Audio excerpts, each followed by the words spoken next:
देखिए, मेरा बचपन औरों से अलग था। क्योंकि मैं जब 2 साल का था उस वक्त मेरे पिताजी का देहांत हो गया था। 5 साल का जब हुआ तो खुद स्कूल में गया और खुद अपना दाखिला कराया और खुद फिर अपनी खेती दिखवाता था। 8 साल का था तब मैंने खेती संभाल ली थी। शुरू में खेती में मेरे साथ जो मेरे परिवार के लोग थे उन्होंने बेईमानी कर ली। तो इस बहुत बड़ा स्टूडेंट मूवमेंट हुआ था यूपी में, जिसमें 40 लड़के शहीद हुए थे।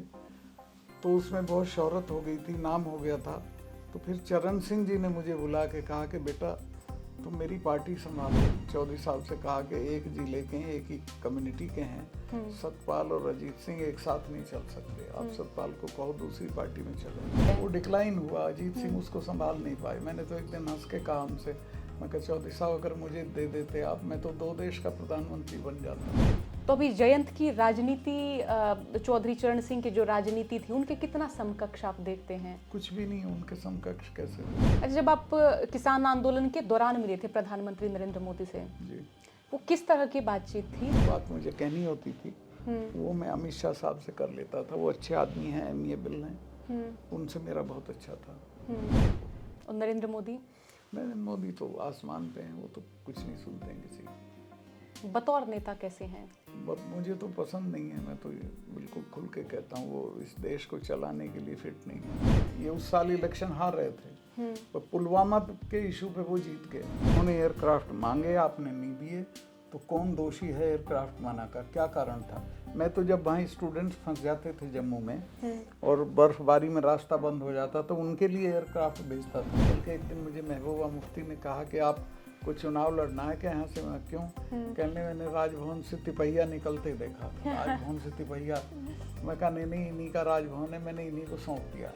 ये अमित शाह जी से सवाल पूछा गया तो उनका ये कहना था कि जब वो पार्टी के भीतर थे तो उन्होंने, जब वो पद पे थे तब क्यों नहीं बोले? हाँ बिल्कुल ऐसा तो कहा अमित कहा शाह कि जी ने। उनको अपनी याददाश्त खुरचनी चाहिए। मैं तो तभी बोला जब पद शिकायत है अपोजिशन से कि बहुत निकम्मे, वो इसको टेकअप ही नहीं कर रहे हैं पुलवामा। राहुल गांधी बीते दिनों मिले थे आपसे, हाँ आए थे। क्या इस मसले पर बातचीत हुई? फिर कहना नहीं चाहता, अपोजिशन में भी लोगों ने अच्छे पैसे कमा रखे हैं।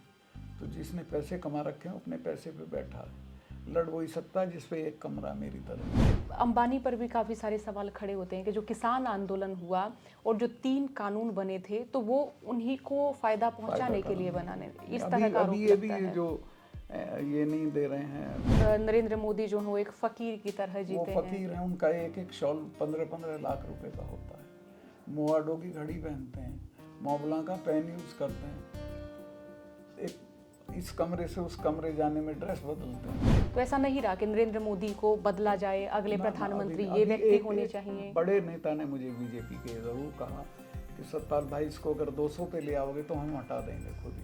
तो पार्टी के भीतर बगावत है। एक सेक्शन है जो इनको हटाना चाहता है। आंदोलन बेच दिया लोगों ने, 2-3 लोगों ने, मैं नाम नहीं लूंगा, ये टिकैत बंधु, इन्होंने जाके अमित शाह के यहाँ उसको सॉर्ट आउट करा दिया। वो भी बेचारे मजबूरी में थे, किस पहलवान लोग।